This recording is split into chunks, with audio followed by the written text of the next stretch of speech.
Je ne suis pas revenu par amour. Je suis revenu pour qu'il ne puisse plus mentir. J'avais 11 ans quand ma mère, Helen Whitmore, s'est penchée par-dessus le siège avant de notre break et a dit, juste pour l'été, ma chérie. 3 mois, tout au plus. Mon père, Denny, n'a rien dit. Il gardait les yeux fixés sur la route de gravier qui serpentait comme une cicatrice dans les collines de l'Ohio. Sa mâchoire était crispée, ses mains trop stables sur le volant.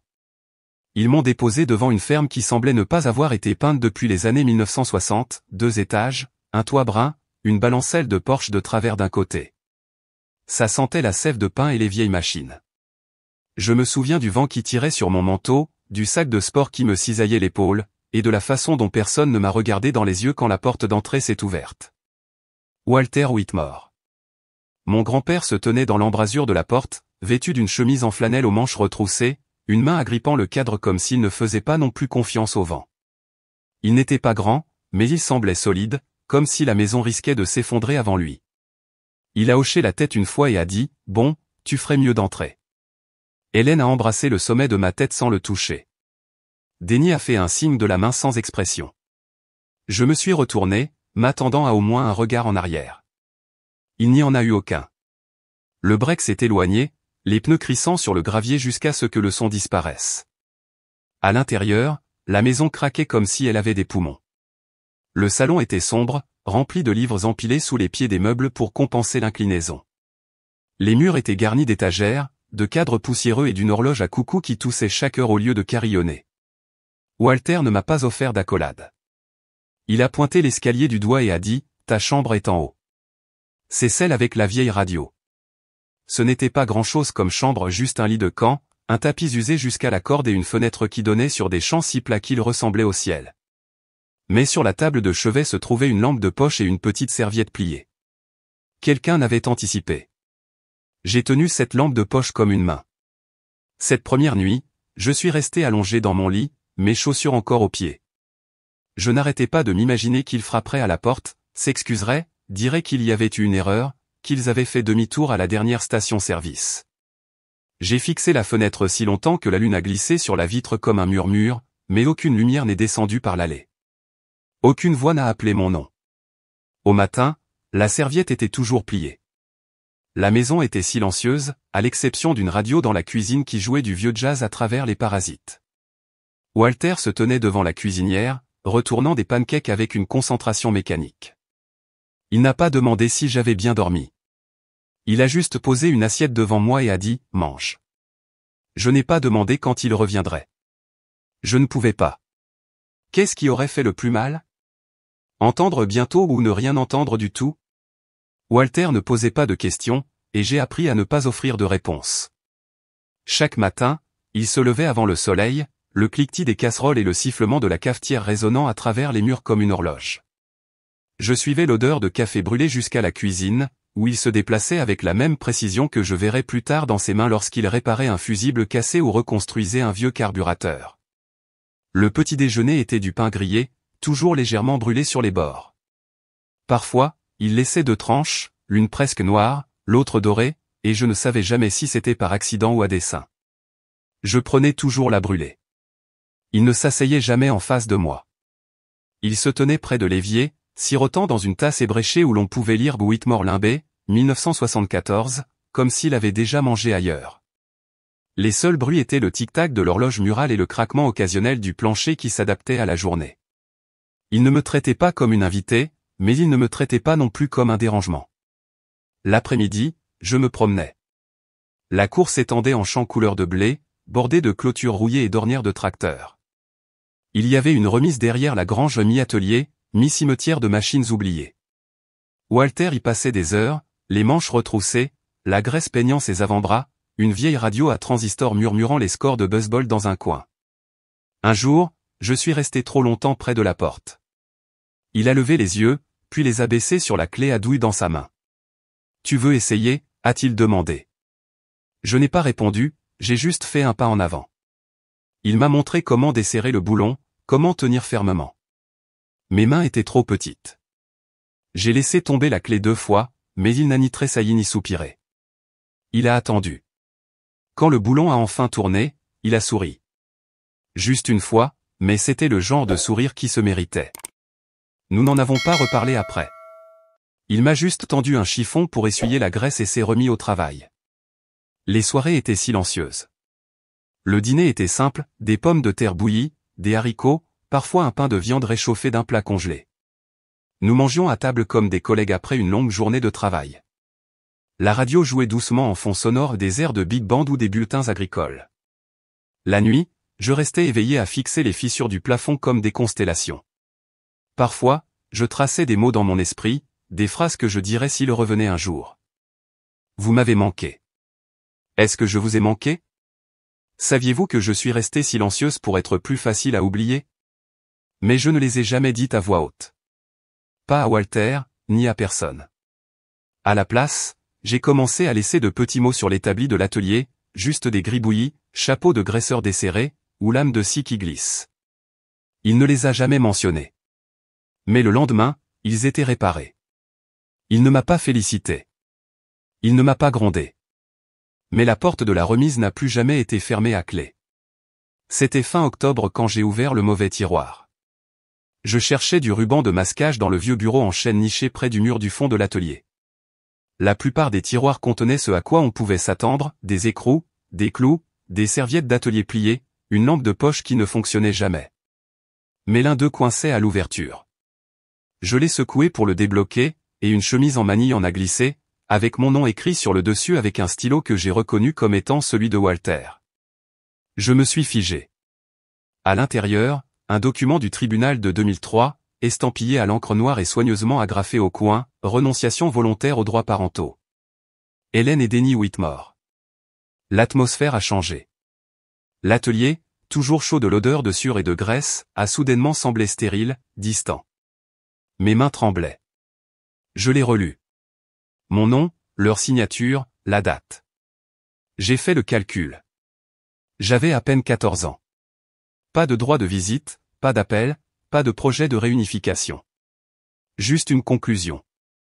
Je me suis assise sur le tabouret et j'ai tenu la chemise sur mes genoux comme si elle pouvait prendre feu. J'ai attendu que la partie de moi qui espérait encore, celle qui écrivait encore des phrases dans le noir, les répétant comme des prières, se défende. Mais elle ne l'a pas fait. Je n'ai pas pleuré. Pas à ce moment-là. J'ai plié le papier soigneusement, l'ai remis en place et j'ai fermé le tiroir. Walter ne me l'avait jamais dit, pas une seule fois. Et pourtant, il avait gardé le papier, rangé là où je pourrais finir par le trouver. Je ne lui ai pas demandé pourquoi. J'avais peur qu'il me dise ce que le tribunal avait déjà dit, ils t'ont laissé partir. Ce soir-là, il a fait du chili, en a brûlé le fond comme toujours. J'ai remué le mien en cercle lent, regardant les grains de poivre flotter. Il n'a pas remarqué mon silence. Ou peut-être qu'il l'a remarqué et qu'il savait simplement qu'il ne fallait pas y toucher. Après le dîner, il a sorti une petite boîte en bois du placard de l'entrée. J'ai trouvé ça en nettoyant la grange, a-t-il dit. À l'intérieur se trouvait une boussole rouillée et un couteau de poche avec les initiales HW gravées sur le côté. À toi si tu en veux. J'ai hoché la tête, incertaine de ce qu'il me donnait vraiment. La boîte est restée sur ma table de chevet après ça. Je n'ai jamais utilisé le couteau, mais j'aimais savoir qu'il était là. Le lendemain matin, il n'a pas demandé si j'avais dormi. Je n'ai pas demandé s'il savait que j'avais vu le dossier. Nous avons suivi notre routine, nourrir les poules, vérifier la clôture près du pâturage, mais quelque chose avait changé. Il m'a tendu une clé en pleine réparation, et nos doigts se sont effleurés. Pendant une seconde, j'ai cru qu'il allait dire quelque chose. Au lieu de cela, il s'est éclairci la gorge et a dit, « Il t'en faudra bientôt un jeu à toi. » C'était sa manière. Pas d'excuses, pas de promesses. Juste de l'espace pour rester et des outils pour construire. Cette nuit-là, j'ai ajouté une nouvelle phrase à la liste que je gardais dans ma tête. S'ils reviennent, ne leur demande pas pourquoi ils sont partis. Demande-leur pourquoi ils ne sont jamais revenus. Au début, je ne voyais pas cela comme de l'ingénierie. Je voulais juste réparer des choses qui ne fonctionnaient pas comme elles le devaient, une charnière rouillée, un loquet cassé, le radiateur en panne dans la grange qui toussait plus qu'il ne chauffait. Walter l'a remarqué. Il ne l'a pas dit, mais il a commencé à laisser des choses à moitié réparées, des bobines de fil mal rangées, des schémas à moitié dessinés, des vis juste assez desserrées. Je mordais à l'hameçon à chaque fois. Quand j'avais 16 ans, j'ai lu un article de magazine sur un fauteuil roulant qui se pliait en sac à dos. L'idée m'est restée. Le nôtre n'a jamais bien fonctionné depuis la guerre, a dit Walter. Je voulais construire quelque chose avec lequel il n'aurait pas à se battre. Je dessinais tard dans la nuit, les bras endoloris par la pratique de la soudure et les tutoriels YouTube sur un vieil ordinateur portable qui sifflait comme s'il avait de l'asthme. Un week-end, je lui ai dit que j'avais besoin de tubes d'aluminium, fins mais solides. J'avais déjà vérifié les prix en ligne. Il n'a rien dit, a juste disparu en ville et est revenu les mains vides, à l'exception d'une enveloppe avec un reçu pour une Ford A72 et de la monnaie. Je n'ai pas demandé ce qu'il avait vendu, mais la fois suivante où je suis allé à la remise, la vieille Ford avait disparu du terrain arrière, celle avec le pare-brise fissuré et l'autocollant délavé qui disait « Les cheminots n'abandonnent jamais ». Il a dit qu'elle nécessitait trop de réparations. Je ne l'ai jamais cru. Le prototype a pris 8 mois. Il était encombrant, laid, mais il se pliait, et il roulait. Je l'ai soumis au concours des jeunes inventeurs de l'Ohio avec un essai de 3 pages et une vidéo de démonstration granuleuse que Walter a enregistrée, tenant la caméra comme si elle pouvait le mordre. J'ai remporté la 3e place. Le juge l'a qualifié de pratique mais sans inspiration. Mais cela n'avait pas d'importance. Ce qui importait, c'était la lettre qui est arrivée 2 semaines plus tard et qui proposait de rejoindre une cohorte STEM parrainée par l'État avec une bourse partielle pour une université publique si je pouvais maintenir mes notes. Walter n'a pas dit félicitations. Il m'a juste tendu une boîte de vis assortie et a dit « Tu en auras besoin ». À la remise des diplômes, le gymnase était bondé. Les familles apportaient des ballons, des fleurs, du bruit. Mes amis prenaient des photos en robe et cravate. Je portais un jean et la seule blouse qui n'avait pas de graisse sur les poignets. Walter était assis au dernier rang, rasé de près pour la première fois depuis 1 an. Il n'a pas fait de signe de la main, mais quand j'ai traversé la scène, j'ai entendu une paire de mains applaudir plus longtemps que les autres. Après, je l'ai trouvé appuyé contre le camion qu'il avait emprunté au voisin.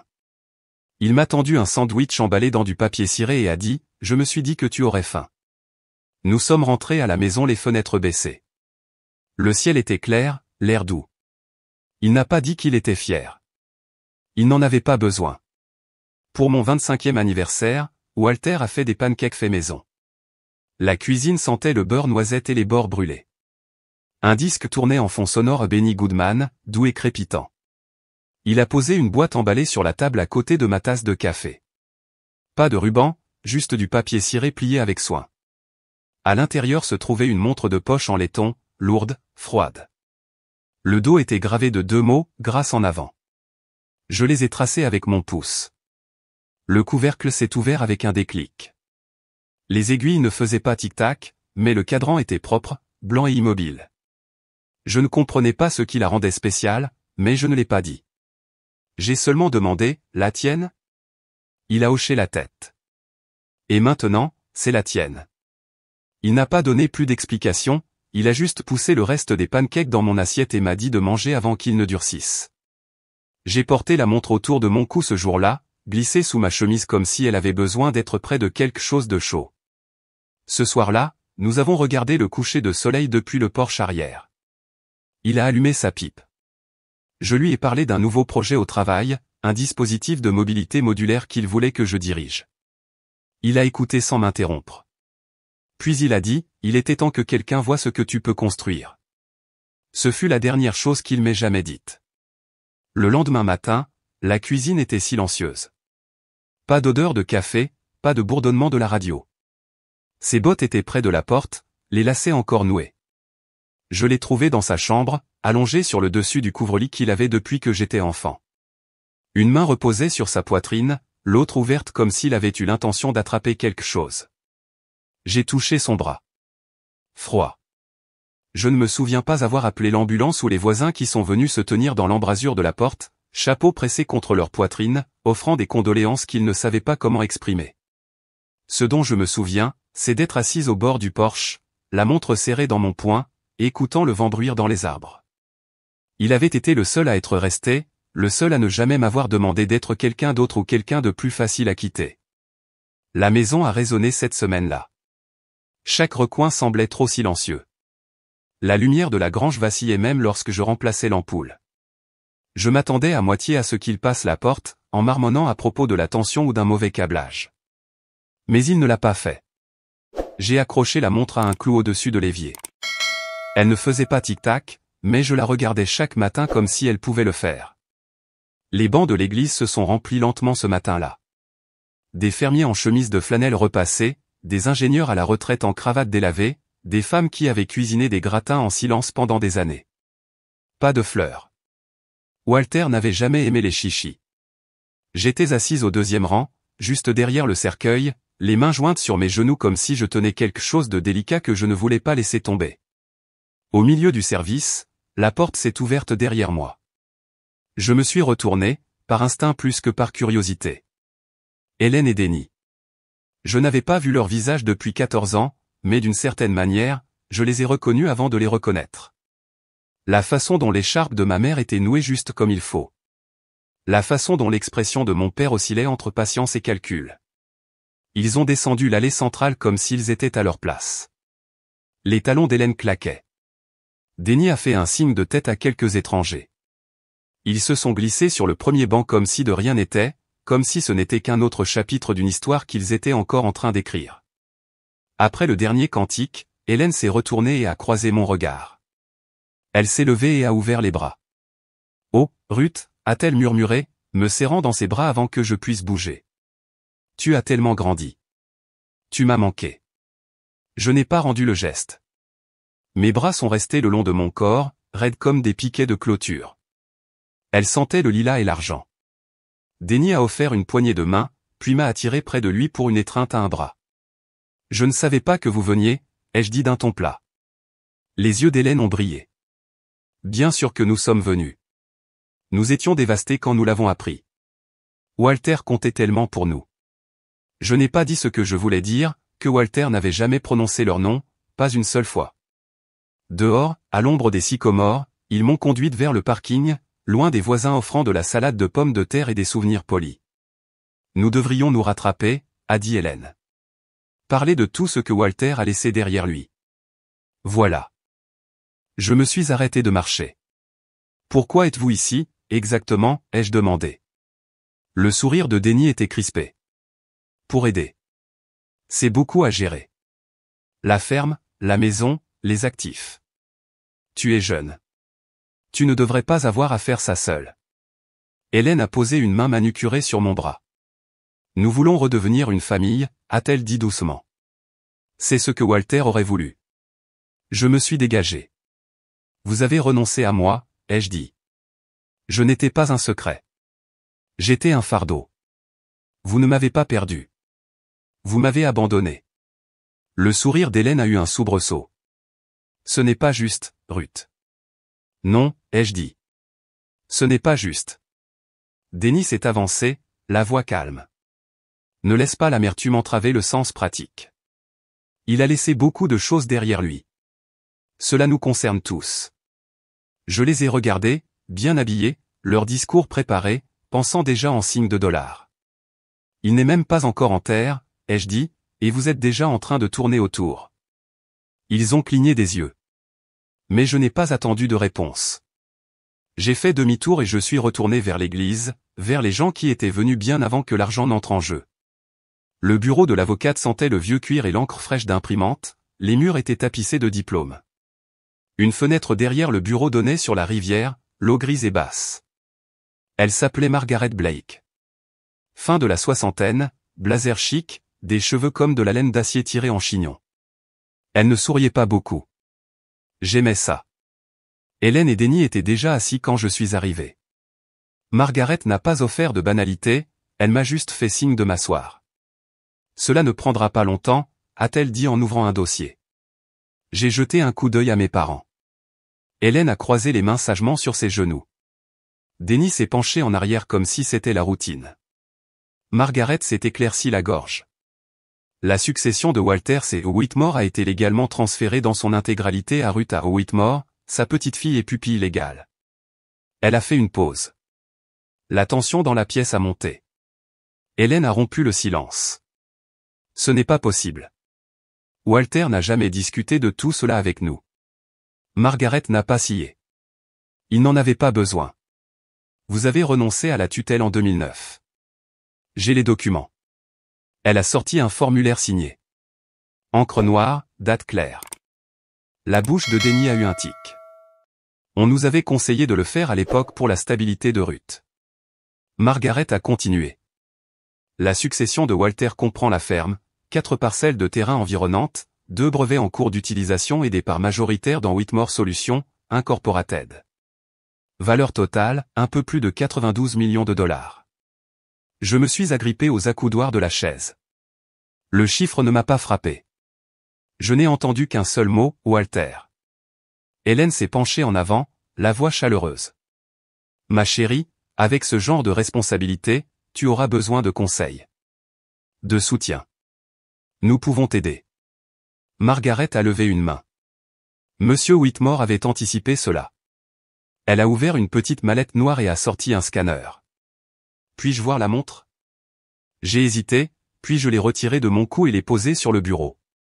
Margaret a ouvert le panneau arrière, révélant une minuscule puce QR sous le cadran. Elle l'a scannée. Une lumière verte a clignoté. Vérifiez, a-t-elle dit. Denny a froncé les sourcils. Qu'est-ce que c'est que ce bordel? Margaret ne lui a pas répondu. Elle s'est tournée vers moi. Votre grand-père a crypté l'activation du testament sur la montre, codé biométriquement sur le rythme de votre pouls. Personne d'autre ne peut réclamer la succession. La documentation, les dossiers des témoins et les journaux de cryptage sont tous dans ce dossier. Vous êtes la seule héritière, Ruth. Hélène s'est levée, la voix brisée. Vous ne pouvez pas être sérieuse. C'est une enfant. Je l'ai regardée. J'ai 25 ans. Tu ne sais pas ce que tu fais, a ajouté Denny. Ça pourrait te ruiner. Nous allons le contester. Margaret a soutenu son regard. Vous pouvez toujours essayer. Mais sachez que la montre, le verrouillage biométrique et votre renonciation antérieure aux droits parentaux rendent cela inattaquable. Vous perdrez. Le visage d'Hélène a pâli. Elle s'est tournée vers moi, les yeux écarquillés. Ruth, tu ne veux pas d'une guerre au tribunal, n'est-ce pas? Parle-nous, simplement. Je me suis levé, la montre froide dans ma main. Vous avez eu 14 ans pour me parler, ai-je dit. Vous avez choisi le silence. Denny a lancé un regard furieux. Tu le regretteras. Je suis sorti avant que Margaret ne puisse dire un mot de plus. Le couloir sentait la cire à parquet et quelque chose de brûlé. Dehors, la rivière coulait, lente et sûre. J'ai serré la montre, sentant le tic-tac qui n'était pas là, juste l'écho de tout ce que Walter avait préparé bien avant que je sache même que j'en aurais besoin. Je suis retourné à la ferme au crépuscule. Le gravier crissait sous les pneus du vieux camion de Walter. La lumière du porche était allumée, bien que je ne l'ai pas laissée ainsi. Une petite chose, mais cela a déclenché quelque chose en moi. La maison était silencieuse. Trop silencieuse. J'ai fait le tour. Les portes étaient verrouillées, rien n'était déplacé, mais pourtant, l'air semblait avoir été touché, comme si quelqu'un s'était tenu trop longtemps au centre de la cuisine, à regarder fixement. Le lendemain matin, j'ai trouvé une enveloppe en manille glissée sous le portail d'entrée. À l'intérieur, une notification formelle, intention de contester le testament, déposée par Denny et Hélène Whitmore, parents naturels de Ruth A. Whitmore, pour motif d'influence abusive et de compétences mentales douteuses de la partie décédée. En dessous, une deuxième enveloppe. Pas de lettres, juste des captures d'écran imprimées des dernières visites médicales de mon grand-père, avec sa tension artérielle et son déclin cognitif surligné. Il jouait un jeu sale. Le même après-midi, ils sont réapparus. Un VUS noir a remonté le chemin de terre comme un corbillard qui ne savait pas quand s'arrêter de venir. Hélène est sortie la première, des lunettes de soleil cachant ses yeux. Denny a suivi, le téléphone déjà à la main. Je suis resté au bord du porche, les bras croisés. Je vous ai dit de ne pas revenir. Hélène a souri comme si ça lui faisait mal. Nous voulons résoudre cela pacifiquement. Denny n'a pas souri. Tu ne réfléchis pas clairement, Ruth. Cet endroit, ce fardeau, ça va te briser. Je n'ai pas répondu. Nous avons parlé à quelques personnes, a continué Hélène. La presse s'y intéresse. Une jeune femme hérite de 90 millions de dollars et évince les propres enfants de son grand-père mourant. Ça fera les gros titres. J'ai serré la rampe. Denny a fait un pas en avant. Nous te proposons un accord. Vends-nous une participation partielle dans les terres. Garde la maison, la montre, tout ce à quoi tu tiens sentimentalement. En retour, nous abandonnerons la contestation. Il proposait d'acheter le silence, de réécrire l'histoire avec une poignée de main. J'ai regardé les champs derrière eux, les mêmes que Walter et moi parcourions à cheval à l'aube. Je pouvais presque entendre la cloche rouiller qu'il sonnait à l'heure du souper. Vous pensez que cet endroit va me ruiner, ai-je dit, en descendant du porche. Cet endroit m'a élevé. Vous êtes parti. Il est resté. La mâchoire d'Hélène s'est crispée. Tu n'es pas obligé de faire ça, Ruth. Tu n'es pas obligé d'être seul. Je l'ai fixé pendant un long moment. J'étais seul, ai-je dit, quand j'attendais près de la fenêtre à chaque anniversaire, quand j'apportais du chocolat chaud à Walter pendant sa chimio et que je le regardais s'endormir au milieu d'une phrase. Où étiez-vous alors? La voix de Denis s'est faite basse. Tu regretteras de nous avoir exclus. J'ai ouvert le portail. Alors, poursuivez-moi en justice. Et je l'ai refermé derrière eux. Une semaine après leur départ, j'ai trouvé la boîte en fer blanc. Elle était enterrée sous les lattes du plancher du bureau de Walter, là où le tapis avait toujours été de travers. J'avais déplacé le bureau pour nettoyer et j'ai vu le petit crochet en fer. Juste une fente, mais suffisante. À l'intérieur, ses journaux. Et par-dessus, une lettre de son écriture ferme, penchée, délibérée. Ruth. Si tu lis ceci, je suis parti. Mais si je t'ai bien élevé, alors tu es toujours debout, la tête haute. C'est tout ce que j'ai toujours voulu. Cette terre est à toi. Mais je ne l'ai jamais destinée uniquement aux cultures ou aux souvenirs. Je la destinais à quelque chose de plus. J'ai lu le reste à la lumière de la lampe de la remise, la même ampoule que nous avions remplacée ensemble après le gel de cette première année. Ces mots se déversaient sur les pages, des schémas d'ateliers de robotique, des ventilations des coûts pour des salles de classe mobiles, des plans de sensibilisation pour soutenir les enfants élevés comme moi rejetés, sous-estimés, avides d'un endroit où appartenir.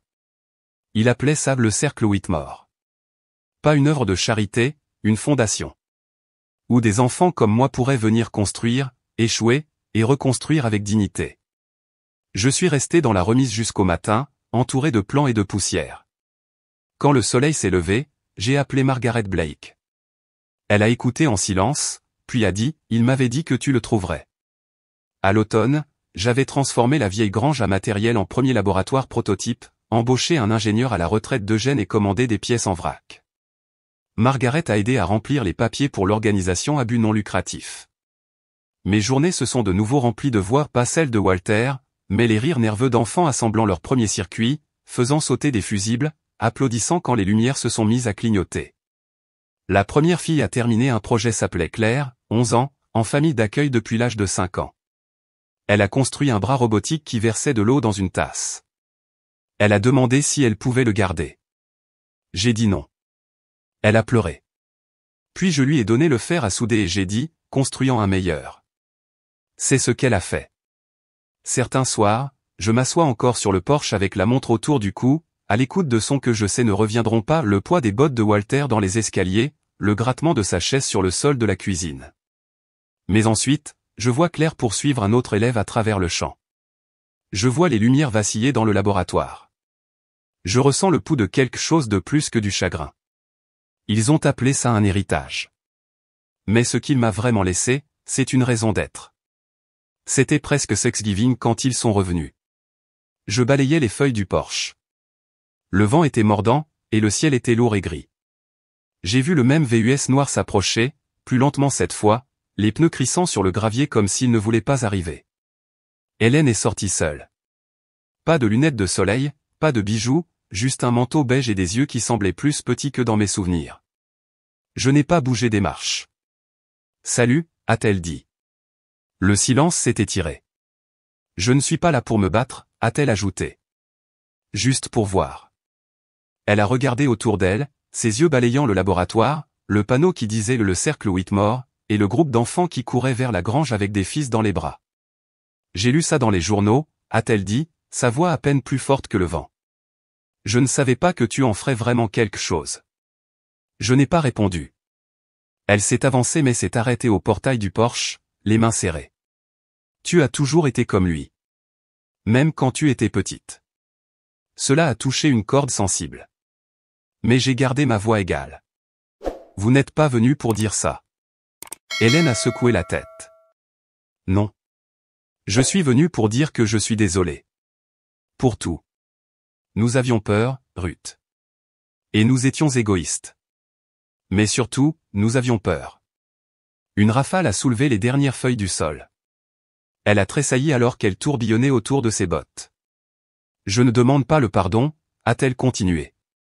Je sais que je ne le mérite pas. Mais tu devrais savoir, ton père est malade. Pancréas. Il n'en a plus pour longtemps.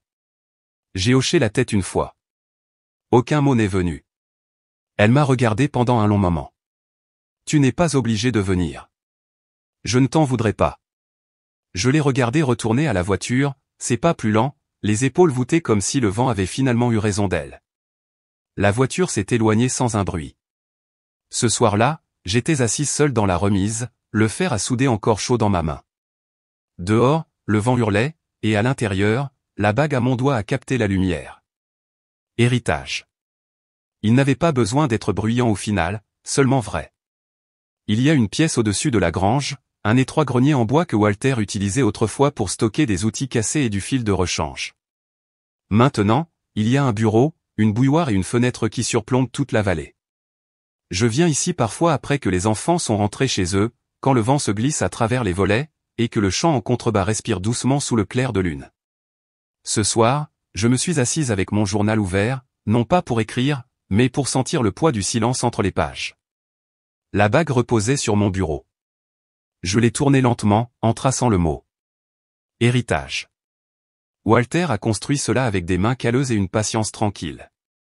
Pas pour les éloges, pas pour la vengeance, mais parce qu'il croyait en la construction, même quand tout le reste se brise. Le passé ne m'a jamais apporté de conclusion. Il ne m'a pas offert d'excuses ni de fin nette. Et j'ai cessé de les attendre.